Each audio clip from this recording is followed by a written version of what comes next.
Good evening mga kapaksiw. Ayan, sa Tibibit may tatanong sa ating mga kababayan. Kapag kayo ba'y tinanong ng isang tao, kapag bakit kayo agad nagagalit? Yung tanong naman, hindi naman siguro personal na question, ngunit galit. At bakit kaya anong dahilan?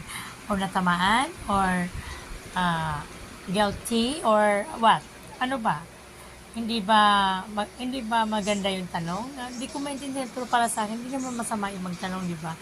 Bakit kaya ang tao pag tinatanong galit, siguro natamaan or guilty or hindi nila alam kung ano. Okay lang yun. Kung ganun lang naman din kasi, nagagalit ka agad. Pangit yun, di ba? Mga kapagsaw, yun lang masasabi ko. Yung sa mga taong tinatanong kapag nag-guilty, ay galit agad. Kung nag-guilty, natamaan sa tanong or ayaw mapag-usapan, ganun lang yun.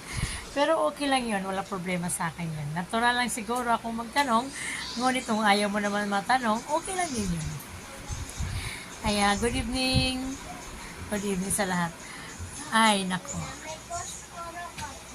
Wala po. Pahinga lang muna tayo. Yes, mga kapagsaw, pahinga-hinga muna tayo. Masakit na yung gulugod ko sa kabaywang.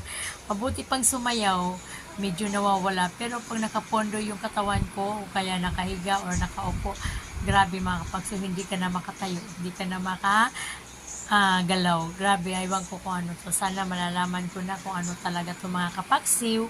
Kasi ang hirap kaya kapag may nararamdaman ng tao. Tingnan mo sa umaga, tinatanghali na ako ng gising.